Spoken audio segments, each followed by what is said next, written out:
नमस्कार साथियों, मेरा नाम नितिन खन्ना है और मेरे चैनल पे आपका स्वागत है। आज मैं बात करूंगा स्टे की एप्लीकेशन के बारे में।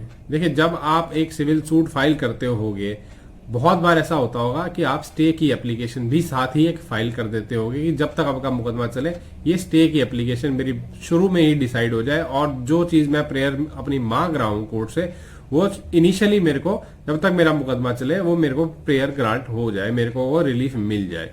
तो यही सारा मैं बताऊंगा कि स्टे की एप्लीकेशन क्या होती है, कौन से सेक्शंस के अंदर लगती है, कौन से प्रोविजंस के अंदर लगती है, और साथ ही साथ मैं बताऊंगा उस एप्लीकेशन के अंदर क्या क्या लिखना चाहिए और कोर्ट कौन कौन से फैक्टर्स को कंसिडर करती है, क्या क्या कागज देखती है कोर्ट। ये सारी बातें मैं आज अपने वीडियो में बताऊंगा। अगर आपको ये सब जानना है तो आज आपको मेरा वीडियो लास्ट तक जरूर देखना चाहिए। उससे पहले मैं अपना वीडियो स्टार्ट करूं, अगर आपको मेरा चैनल पसंद आ रहा है तो आप मेरे चैनल को सब्सक्राइब करना ना भूलें, इस वीडियो को लाइक करें और मेरे चैनल को सब्सक्राइब तो करें ही करें, साथ में इस वीडियो को शेयर भी करें। आइए अपना वीडियो स्टार्ट करते हैं। देखिए, जब भी आप कोई सिविल मुकदमा डालते हैं इंजंक्शन का, तो साथ ही साथ आप एक ऑर्डर 39 रूल 1 एंड 2 CPC के अंदर एक एप्लीकेशन आप जरूर लगाते होंगे।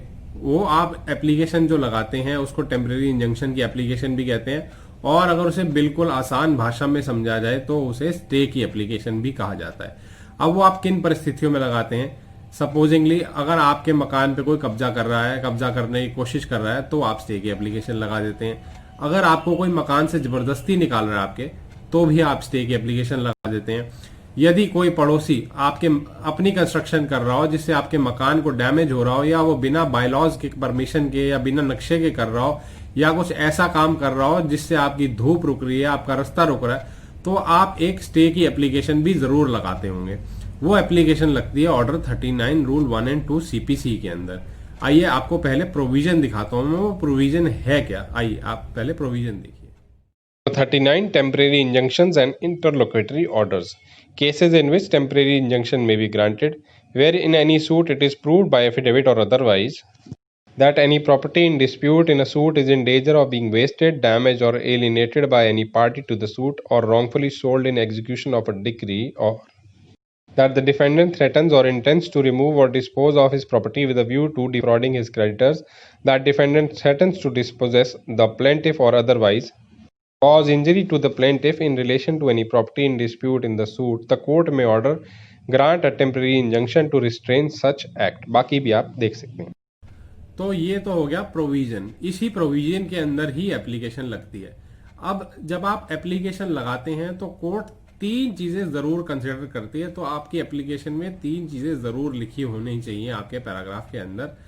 पहला कि प्राइमा फेसाई केस आपके हक में है। अब प्राइमा फेसाई केस का क्या मतलब होता है कि इनिशियली जो आपने कागज लगाए हैं या जो आपने केस के अंदर लिखा है उससे ऐसा लगता है कि अल्टीमेटली मुकदमा आप जीत सकते हैं। तो प्राइमा फेसाई आपके हक में मुकदमा है, ये जरूर लिखना बहुत इंपॉर्टेंट है, क्योंकि जब कोर्ट ऑर्डर करेगी तो अपने ऑर्डर के अंदर ये जरूर लिखेगी कि हाँ, इनके हक के अंदर प्राइमा फेसाई केस बनता है।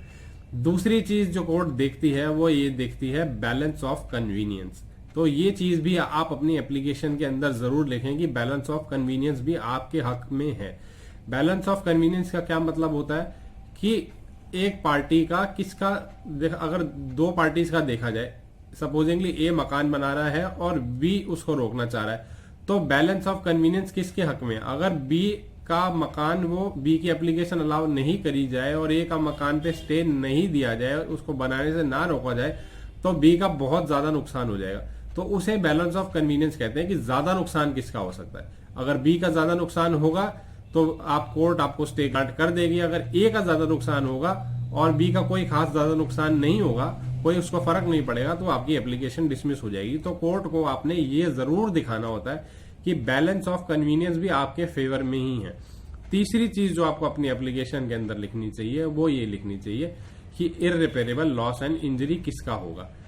आप ये जरूर लिखें अपनी एप्लीकेशन के अंदर कि मेरा इररिपेरेबल लॉस और इंजरी हो जाएगी जो कि मेरे को पैसे से कंपनसेट नहीं करी जा सकती। तो ये चीज आप जरूर लिखेंगे। इररिपेरेबल लॉस का मतलब है अगर एक सामने वाली पार्टी ने मकान बना लिया या मेरे को जबरदस्ती घर से निकाल दिया तो मेरा बहुत ज्यादा नुकसान हो जाएगा। दूसरे इसलिए कोर्ट क्या करती है ये तीनों फैक्टर को कंसिडर करती है। इसमें आप अगर एक फैक्टर लिखेंगे और बाकी दो नहीं लिखेंगे, या दो लिख देंगे बाकी तीसरा नहीं लिखेंगे, तो आपका नुकसान होगा। अपनी एप्लीकेशन को जब आप ड्राफ्ट करें तो ये तीनों की तीनों चीजें आपने जरूर लिखनी है, और साथ ही साथ आपने इसके रिगार्ड में प्लीडिंग्स भी लिखनी है, तभी कोर्ट को पता चलेगा कि ये तीनों चीजें आपके हक में। अब जब कोर्ट ऑर्डर पास करती है तो ये तीनों चीजें वो लिखती है कि प्राइमा फेसाई केस इस आदमी ने दिखा दिया है कोर्ट को, इसके हक के अंदर केस है, बैलेंस ऑफ कन्वीनियंस भी इसके हक में है, और अगर ये इंजंक्शन इसको ग्रांट नहीं करी गई तो इसका नुकसान बहुत ज्यादा हो जाएगा, इररिपेरेबल लॉस और इंजरी इसको कॉज हो जाएगी।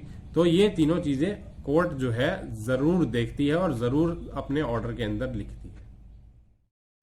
अब कोर्ट जो है जो यूजुअली ऑर्डर्स ग्रांट करती है वो करती है ग्रांट स्टेटस को का।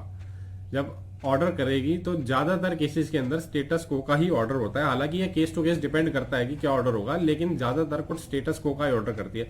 सपोजिंगली अगर कोई इलीगली मकान बना रहा है, बिना नक्शे के मकान बना रहा है, तो स्टेटस को कर देती है जब तक मुकदमा चल रहा है। स्टेटस को का मतलब है उसको एज इट इज रखा रहेगा मकान, ना तो तोड़ा जाएगा और ना ही ये आगे और कंस्ट्रक्ट होगा। अगर कोई आपकी प्रॉपर्टी जबरदस्ती बेचने की कोशिश कर रहा है तो स्टेटस को ऑर्डर कर देती है कि आप किसी और को कब्जा नहीं देंगे जब तक मुकदमे में कुछ डिसाइड नहीं हो जाता फाइनली, या टाइटल डिसाइड नहीं हो जाता, या जो प्रेयर अल्टीमेटली आपने मांगी है मुकदमे के अंदर वो डिसाइड नहीं हो जाती। तो ये कोर्ट एक अमन कोर्ट जो है स्टे का ऑर्डर पास कर देती है, वो होता है स्टेटस को का ऑर्डर कि एज इट इज ही सिचुएशन रहेगी, किसी और को कब्जा नहीं दिया जाएगा, मकान नहीं तोड़ा जाएगा, मकान बनाया नहीं जाएगा। जो भी आपने प्रेयर मांगी है उस एप्लीकेशन के अंदर तो वो आपको इंटरिमली ग्रांट कर देती है कोर्ट। अब वो जब आपको एप्लीकेशन ग्रांट स्टे ग्रांट कर देती है तो वो तब तक होता है इंटरिम इंजंक्शन जब तक मुकदमा अल्टीमेटली चलता रहता है, या फिर जब आपकी एप्लीकेशन अल्टीमेटली डिसमिस ना हो जाए। सपोजिंगली कोर्ट ने आपको नेक्स्ट डेट तक इंजंक्शन ग्रांट किया है और नेक्स्ट डेट पे आपकी एप्लीकेशन डिसमिस हो जाती है तो वो इंजंक्शन तभी तक का होगा, उसके बाद नहीं होगा। अब देखते हैं कि अगर कोई आपने स्टे का ऑर्डर ले लिया और इसका ऑर्डर को कोई वायलेशन कर देता है, उसको ब्रीच कर देता है, उसके बाद भी कहता है मैं तो बेचूंगा, या उसके बाद भी कहता है तो मैं तो अपना मकान बनाऊंगा, जो मर्जी कर लो आप, या मैं अपना मकान तोड़ूंगा, तो आप जो मर्जी कर लो, तो उस केस के अंदर क्या प्रोविजन है, कोर्ट क्या ऑर्डर कर सकती है, आइए आपको वो प्रोविजन भी मैं दिखा देता हूं। Consequence of disobedience or breach of injunction.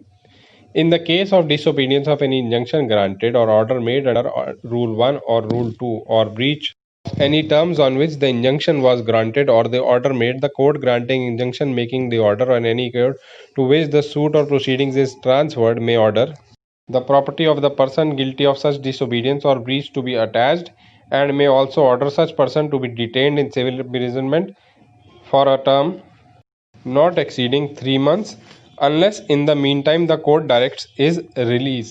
तो प्रॉपर्टी की अटैचमेंट भी कर सकती है उसकी, और 3 महीने तक की जेल भी कर सकती है।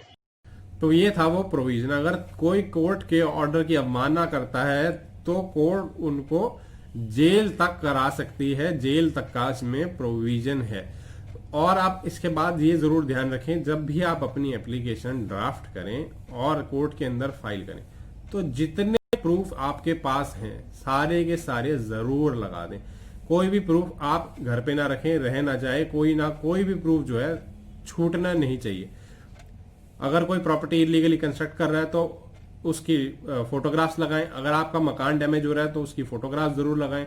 अगर आप ये कह रहे हैं कि आपका मकान के अंदर शेयर है या आप मकान के मालिक हैं या आपका कब्जा है तो वो सारे के सारे आप टाइटल के प्रूफ भी लगाएं, तभी आपकी एप्लीकेशन इनिशियली जो है आपके हक में डिसाइड होगी। देखिए अगर आपके इनिशियली आपकी एप्लीकेशन आपके हक में डिसाइड नहीं होती है और आपका मुकदमा तो चलता रहता है लेकिन मकान बन जाता है या मकान टूट जाता है या कोई कब्जा किसी और को दे देता है तो आपका बहुत नुकसान होगा केस के अंदर।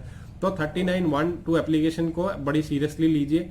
ये एप्लीकेशन अलाउ हो जाए तो लास्ट तक चलती है ये एप्लीकेशन, इसकी प्रेयर जो होती है लास्ट तक चलती है। अल्टीमेटली मुकदमा अगर आप जीत जाओ तब भी आपको ये प्रेयर ग्रांट होती है अल्टीमेटली आपके मुकदमे के अंदर। तो आप अपनी एप्लीकेशन को क्लियरली और क्लेवरली ड्राफ्ट करें। यही था मेरा आज का वीडियो। अगर आपको मेरा वीडियो पसंद आ रहा है तो आप मेरे वीडियो को लाइक करना ना भूलें और मेरे चैनल को सब्सक्राइब जरूर कीजिए और इस वीडियो को शेयर जरूर करें। आपका धन्यवाद।